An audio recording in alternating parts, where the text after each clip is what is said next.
نحمده ونصلی علی رسولہ الکریم اما بعد۔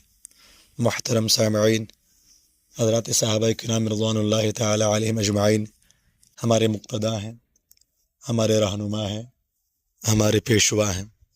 ہمیں ان کی اتباع کرنی چاہیے، ہر عمل میں ان کی ان کے نقش قدم پر چلنا چاہیے۔ حضرت عمر رضی اللہ تعالیٰ عنہ حضور علیہ الصلاۃ والسلام کے سسر بھی ہیں اور حضور علیہ الصلاۃ والسلام کے صحابی بھی ہیں۔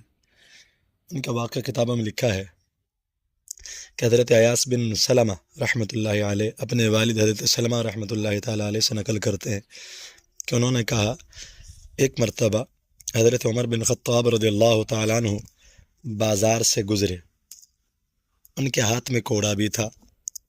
انہوں نے آہستہ سے وہ کوڑا مجھے مارا جو میرے کپڑے کے کنارے کو لگ گیا، اور فرمایا، راستہ سے ہٹ کر جاؤ، راستہ سے ہٹ کر چلو، راستہ سے ہٹ جاؤ۔ جب اگلا سال آیا تو آپ کے مجھ سے ملاقات ہوئی۔ مجھ سے کہا، اے سلامہ، کیا تمہارا حج کا ارادہ ہے؟ میں نے کہا، جی ہاں۔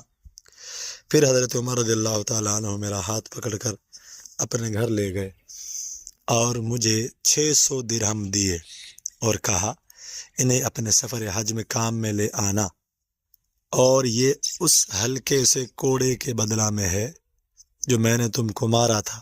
میں نے کہا، امیر المؤمنین، مجھے تو وہ کوڑا یاد بھی نہیں رہا۔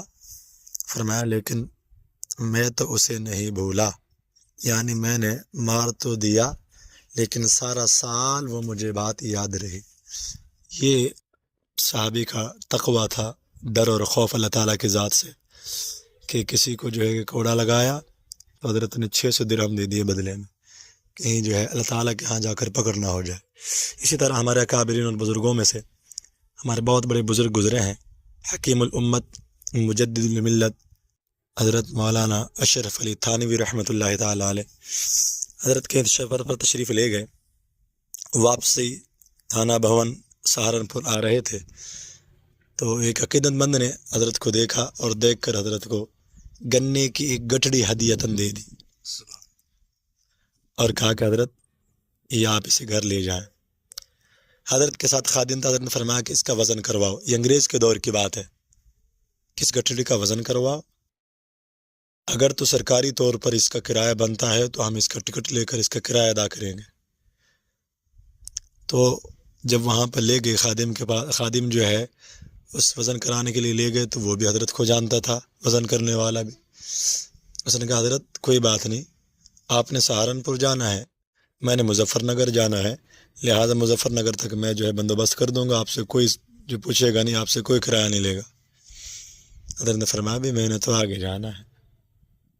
کہا، حضرت آپ نے سہارنپور ہی تک جانا ہے نا، سہارنپور تک میں کسی اور کو جہیز میں لگا دوں گا، اسے کہہ دوں گا۔ حضرت نے فرمایا، نہیں، میں نے تو اس سے بھی آگے جانا ہے، یعنی میں نے مرنے کے بعد اللہ تعالیٰ کے ہاں حاضر ہونا ہے۔ اللہ سوال کریں گے، مجھے جواب دینا پڑے گا کہ وہ گٹھڑی بغیر کرائے کے کیسے لے گئے تھے۔ اتنا اللہ تعالیٰ کی ذات کا ڈر اور خوف تھا، یہ تقویٰ تھا ہمارے اکابرین اور بزرگوں کا۔ میرے دوست، ہمیں بھی چاہیے کہ ہم تقوی پر عمل کریں، اور تقویٰ کا معنی یہی کہ اللہ تعالیٰ کی ذات سے ڈریں، گناہ سے بچیں اور نیک اعمال کریں۔ اللہ رب العزت سے دعا ہے اللہ تعالیٰ ہمیں گناہوں سے بچنے کی توفیق عطا فرمائے۔ آخر دعوانا الحمدللہ رب العالمین۔